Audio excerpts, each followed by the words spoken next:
Hi friends, welcome to Prerana and Sadhana class. ఈరోజు క్లాస్లో భాగంగా 6th and 7th క్లాస్లో ఉన్నటువంటి షార్ట్కట్ నోట్స్ ఏంటనేది చూద్దాం. కాకతీయులు, విజయనగర సామ్రాజ్యం, కుతుబ్షాహీలు. అయితే క్రీస్తు శకము 1000 నుండి 1350 మధ్య కాలానికి చెందిన కథలు వీరి గురించి మనకు తెలియజేస్తున్నాయి. పల్నాటి వీరులైన బ్రహ్మనాయుడు, బాలచంద్రుడు 66 యోధులను గురించి, వారి ధైర్య సాహసాలు, వీరోచితమైన పోరాటాల గురించి దాంట్లో ఉంది. అదేవిధంగా సమ్మక్క సారక్కల కథ, గిరిజన తెగల హక్కుల రక్షణ కోసం నాటి రాజుల సైన్యాలతో యుద్ధాలు చేశారు. అదేవిధంగా కాటమరాజు కథ, పశువుల కాపరుగా రక్షణ కోసం, హక్కుల కోసం నెల్లూరు రాజులతో పోరాటం చేశాడు. రాజ్యస్థాపన విస్తరణ చేయాలనే వాంఛగల యోధులు, రాజులు నిరంతరం యుద్ధాలలో మునిగి తేలేవారు. ఇలాంటి పరిస్థితుల్లో వరంగల్లో కాకతీయులు రాజ్యస్థాపన చేశారు. ఇదే కాలంలో మొదటి తెలుగు గ్రంథాలను రాశారు. గ్రంథం పేరు ఇక్కడ రచయిత గురించి ఉంది. శ్రీమద్ ఆంధ్ర మహాభారతం, నన్నయ్య, తిక్కన, ఎర్రాప్రగడ ఈ ముగ్గురిని కలిసి కవిత్రయము అంటారు. మొదటి తెలుగు పద్య కావ్యం అని అంటారు మహాభారతాన్ని. నెక్స్ట్ ప్రతాపరుద్ర యశోభూషణం విద్యానాథుడు. దీన్ని ఎట్లా గుర్తుపెట్టుకోవాలంటే, యశోభూషణం ఒక బిరుదులాగా, విద్య మంచిగా నేర్చుకుంటే ఈ విధంగా ఇస్తారు అని గుర్తుపెట్టుకోండి. అదేవిధంగా క్రీడాభిరామం, వినుకొండ వల్లభరాయలు. క్రీడల గురించి వాళ్ళ మమ్మీ వినుకొండ ఎక్కువ ఆడకు అనుకుంటా చెప్తుంది, ఆ విధంగా గుర్తుపెట్టుకోండి. నెక్స్ట్ ప్రతాపరుద్ర చరిత్ర. ఇందులో అన్ని రా అక్షరాలు అనేటివి ఉన్నాయి ఎక్కువ మటుకు. దీంట్లో కూడా రా అక్షరం అనేది వచ్చింది. ఏకామ్రనాథుడు. మనకి ఇవి రెండు కన్ఫ్యూజ్ చేస్తాయి. ప్రతాపరుద్ర యశోభూషణం, ప్రతాపరుద్ర చరిత్ర. దీనికి మనం రాక్షరాలు ఎక్కువ ఉన్న వాటికి ఇక్కడ ఒక రాక్షరం వచ్చింది అని గుర్తుపెట్టుకోండి. అదేవిధంగా ఇక్కడ ప్రతాపరుద్ర యశోభూషణంకి ఇక్కడ యశోభూషణం అనేది ఇస్తారు విద్య బాగా నేర్చుకున్న వాళ్ళకనే, ఆ విధంగా గుర్తుపెట్టుకోండి. అప్పుడు మనకు కన్ఫ్యూజ్ అనేది ఉండదు ఫ్రెండ్స్.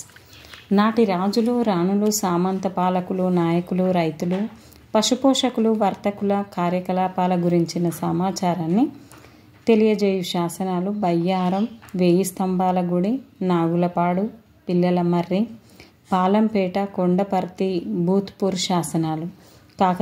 కాకతీయ వంశం మూల పురుషుడు దుర్జయ. కాకతీయుల ఆస్థాన భాష తెలుగు. వీరు శాసనాలు చాలా వరకు తెలుగు భాషలోనే వేయించారు. తెలుగులో ఇచ్చిన ప్రాధాన్యం వల్ల వీరిని ఆంధ్ర రాజులుగా కీర్తించారు. తెలుగు భాష మాట్లాడే కోస్తా, తెలంగాణ, రాయలసీమ ప్రాంతాలను ఒకే ఛత్రం కిందికి తెచ్చారు. వీరు తెలుగు భాష మాట్లాడే ప్రాంతాల సమైక్యతకు కృషి చేశారు. నెక్స్ట్ కాకతీయులలో ముఖ్యులు ఎవరంటే, 2వ ప్రోలరాజు, రుద్రదేవుడు, గణపతి దేవుడు, రుద్రమాదేవి, 2వ ప్రతాపరుద్రుడు. ఇక్కడ ఒకసారి గమనించండి, ఇక్కడ పి ఉంది, ఇక్కడ ఆర్, ఇక్కడ పిఆర్. ఇక్కడ ప్రోలరాజు అంటే పితో స్టార్ట్ అవుతుంది. 2వ ప్రోలరాజు పి. ఇక్కడ రుద్రదేవుడు అంటే ఆర్, గణపతి దేవుడు అంటే జి. పైనుంచి పిఆర్జి, కింది నుంచి పిఆర్జి. ఈ విధంగా వరుస క్రమాన్ని గుర్తుపెట్టుకోండి. జి గణపతి దేవుడు. కాకతీయులు మొదటగా ఒకసారి 2వ ప్రోలరాజు, రుద్రదేవుడు, గణపతి దేవుడు, రుద్రమాదేవి, 2వ ప్రతాపరుద్రుడు. నెక్స్ట్ కాకతీయులు మొదటగా కర్ణాటకను పాలించిన రాష్ట్రకూటులు, చాళుక్యుల వద్ద సైనికులుగా, సామంతులుగా ఉంటూ తమ రాజ్యస్థాపనను ప్రారంభించారు. వీరు మొదట గ్రామోద్యోగులైన గ్రామ పెద్ద రట్టడిగా నియమితులైనారు. తమ సైనిక నైపుణ్యం, శక్తియుక్తులతో సైన్యాధిపతులుగా, సామంతులుగా ఎదిగారు. తెలంగాణ ప్రాంతంలోని హనుమకొండ పొందినారు. పశ్చిమ చాళుక్యుల పతనానంతరము కాకతీయులు స్వతంత్ర పాలకులుగా ఆవిర్భవించారు. అంటే పశ్చిమ చాళుక్యుల తర్వాత రాష్ట్రకూటుల దగ్గర వీరు సామంతులుగా ఉన్నారు. రుద్రదేవుడు 1158 నుంచి 1195 వరకు. రుద్రదేవుని పాలనా కాలంలో రాజధాని హనుమకొండ నుంచి ఓరుగల్లుకు మార్చినాడు. ఇక్కడ నుంచి హనుమకొండ నుంచి ఓరుగల్లుకు మార్చింది రుద్రదేవుడు. కొత్త రాజధాని నగరాన్ని ప్రణాళికాబద్ధంగా నిర్మించి విశాలమైన కోటను నిర్మించాడు. చెరువు త్రవ్వించాడు. హనుమకొండలో 1000 స్తంభాల దేవాలయాన్ని నిర్మించాడు. ఓరుగల్లు కోట. బయట కోట గోడకు 4 ద్వారాలు ఉంటాయి. ఇట్లా కోట ఉందనుకోండి, దీనికి 4 ద్వారాలు అనేటివి ఉంటాయి. ఇది వ్యవసాయ భూములకు, చెరువులకు రక్షణగా ఉంటుంది. కోటలోనే చేతి వృత్తుల వారైన బుట్టలు అల్లే వారి గుడిసెలు కలవు. వీటిలో దాటాక కందకం, ఆ పక్కనే మట్టితో నిర్మించిన కోట గోడకు చేరవచ్చు. కోట మధ్యకు చేరడానికి ఇంకా ముందుకు వెళ్తే మరో కందకాన్ని ఆనుకునే రాతి కోట నిర్మించబడి ఉంది. ఈ కోట మధ్యలో రాజధాని, నగర భవనాలు, రాజాంతఃపుర నివాసాలు కలవు. ఈ విధంగా చాలా గొప్పగా ఉండేది ఆ కోట. దీనికి 4 వైపుల ద్వారాలు తూర్పు, పడమర, ఉత్తర, దక్షిణాలుగా ఉన్నాయి. ప్రతి ద్వారం గుండా కోట మధ్యకు చేరడానికి రోడ్డుతో కలపబడి ఉంది. ఇక్కడే వారు నిర్మించిన స్వయంభూ దేవాలయం కూడా ఉంది. ఈ దేవాలయానికి కూడా 4 వైపుల ద్వారాలు నిర్మించారు. ఓరుగల్లు నగరాన్ని వివిధ వాడలుగా విభజించారు. ఒక్కో వాడలో ఒక్కో రకమైన వృత్తి పనివారు నివసించేవారు. కాకతీయుల వంశదైవం స్వయంభూ దేవాలయం. కాకతీయ రాజులు నిర్మించిన స్వయంభూ దేవాలయ కీర్తి తోరణ ప్రవేశ ద్వారం గల ప్రదేశం వరంగల్లు.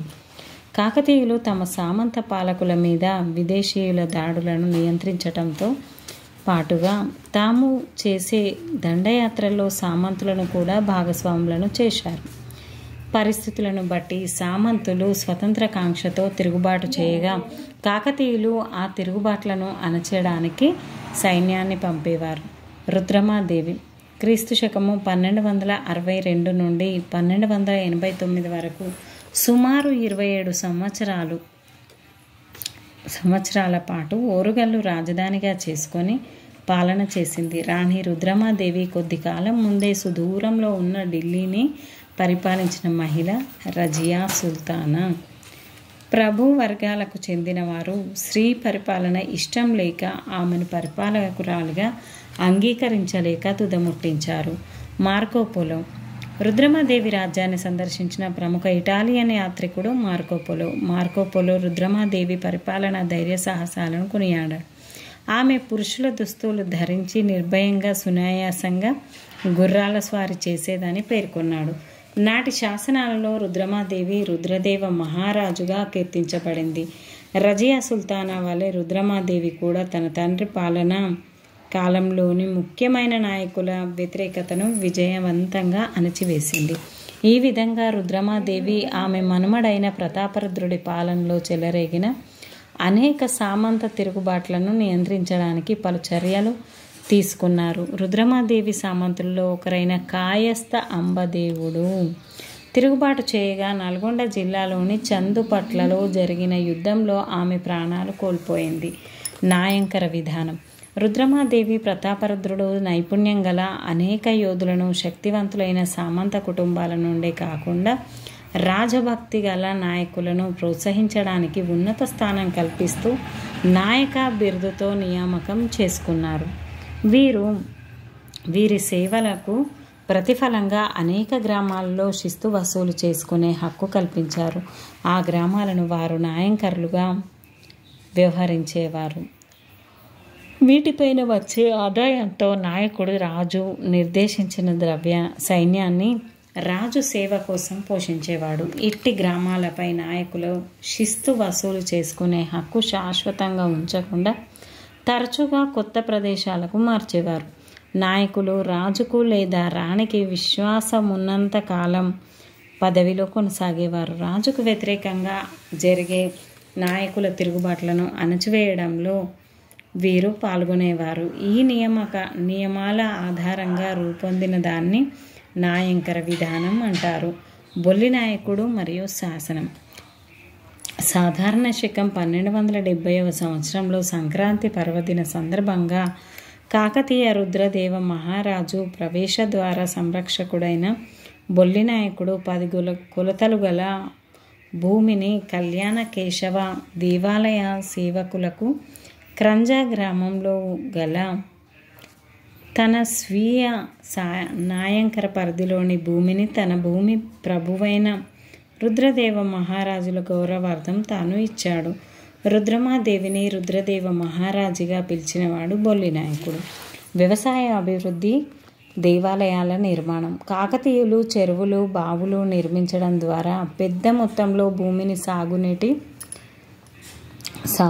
సాగులోనికి తీసుకొచ్చారు.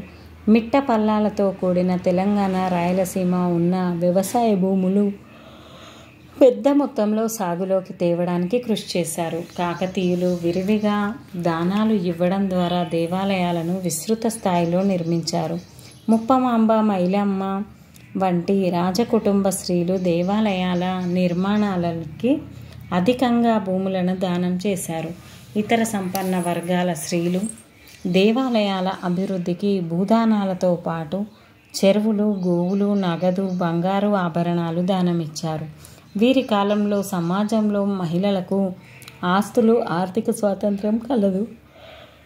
వ్యవసాయ రంగాన్ని ప్రోత్సహించడం వలన వ్యవసాయ ఉత్పత్తులతో పాటు పన్నుల రూపేణా పెద్ద మొత్తంలో ఆదాయం సమకూరింది.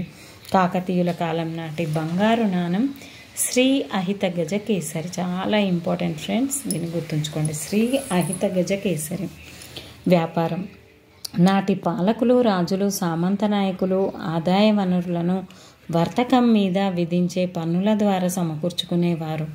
రాజ్య ఆదాయంలో అధిక భాగం విదేశీయ వాణిజ్యం చేసే వర్తకులు, ఓడరేవుల దగ్గర చెల్లించే సుంకాలు. మోటుపల్లి అభయ శాసనం. దీనిని వేయించిన కాకతీయ రాజు గణపతి దేవుడు. దీని ప్రకారం విదేశీ వాణిజ్యం, ఖండాంతర వాణిజ్యం చేసే వర్తకులకు రక్షణ కల్పించబడును. గతంలోని రాజులు తుపాకుల్లో ఓడలు కొట్టుకుపోయినప్పటికీ బలవంతంగా సుంకాలు వసూలు చేసేవారు. వ్యాపారుల బంగారం, ఏనుగులు, గుర్రాలు, ఆభరణాలు స్వాధీనం చేసుకునేవారు. ఇలాంటి పరిస్థితుల నుంచి వర్తకులకు రక్షణ కల్పిస్తూ విదేశీ వ్యాపారాన్ని ప్రోత్సహిస్తూ మేము మా పేరు ప్రతిష్టల కోసం, పుణ్యం కోసం కరుణతో కేవలం నామమాత్రపు సుంకాలను విధిస్తున్నాం అని మోటుపల్లి అభయ శాసనంలో కలదు. మార్కోపోలో మోటుపల్లి రేవు సందర్శన. ఇటలీ యాత్రికుడైన మార్కోపోలో మోటుపల్లి రేవును సందర్శించి ఇక్కడి నుంచి వజ్రాలు, సాలెగూడును పోలిన సున్నితమైన సన్నని నేత బట్టలు విదేశాలకు ఎగుమతి అయ్యేవని పేర్కొన్నాడు. ఇచ్చటి సన్నని సాలెగూడు మాదిరి వస్త్రాలు ధరించుటకు మోజు పడని విదేశీ రాజులు, రాణులు గాని నాడు లేరని తెలిపాడు. కాకతీయుల పాలన ముగింపు. టర్కిస్తాన్ నుంచి సుల్తాన్లుగా పిలువబడేవారు సాధారణ శకం 1190 ప్రాంతాల్లో ఢిల్లీ కేంద్రంగా కొత్త రాజ్యం స్థాపించాడు. వీరు శక్తివంతమైన సైన్యాన్ని ఏర్పరచుకొని ఉత్తర భారతదేశంలో ఆ దేశ రాజ్యాలపై ఆధిపత్యం సాధించి దక్కన్ వైపు తమ దృష్టిని మరల్చారు. సుల్తాన్ మహమ్మద్ బిన్ తుగ్లక్ కాకతీయ రాజ్యంపై 1323లో కాకతీయ వంశం పాలన అనేది ముగిసింది ఈయన దండెత్తడంతోనే. కొంతకాలం తర్వాత కర్ణాటకలో బహమనీ రాజ్యం, విజయనగర రాజ్యం అవతరించాయి. కులం అడ్డుగోడలను ఛేదించిన పల్నాటి వీరుల కథ రచించిన వారు శ్రీనాథుడు, 14వ శతాబ్దం. పల్నాటి వీరుల చరిత్ర నాటి కాలంలోని యోధులు అవగాహనతో కలిసికట్టుగా బాధ్యతలు ఎలా నిర్వహించారో తెలుపుతుంది. ఇందులో ప్రధాన పాత్రధారుడైన బాలచంద్రుడికి నమ్మకస్తుడైన విభిన్న నేపథ్యాలు కలిగిన అనుచరులచే ఒక యుద్ధ బృందం ఉండేది. బాలచంద్రుడి అనుచరులు బ్రాహ్మణులు, కుమ్మరి, కమ్మలి, కంసాలి, చాకలి, కుమ్మరి మొదలగు మరియు మంగలివాడు. వారు అన్నదమ్ముల వలె ఉండేవారు. యుద్ధానికి ముందు వారు బాలచంద్రుడు తల్లి వీరికి స్వయంగా ఆహారం తయారు చేసింది, కానీ మట్టి, ఆకు, కంచు వంటి వివిధ పాత్రలలో వడ్డించేది. ఈ వివక్షత బాలచంద్రుడికి నచ్చక యుద్ధ వీరులకు కులంతో పని లేదు అని చెప్పాడు. ఈ విధంగా ఆనాటి అధికారులను తిరస్కరించడం ఇష్టం లేని ఉమ్మడి విధికి గుర్తింపుగా సోదరులందరూ తమ భోజన పాత్రలు ఒకరు మార్చుకొని తిన్నారు. ఈ విధంగా అప్పటి సఖ్యత అనేది ఉండేది. Okay friends, thank you everyone. ఇదంతా కూడా మనకు టెక్స్ట్ బుక్ ఓరియంటెడ్గా ఇచ్చిన topic friends. Thank you everyone. Keep smiling. Bye bye. Please like, share, subscribe my channel.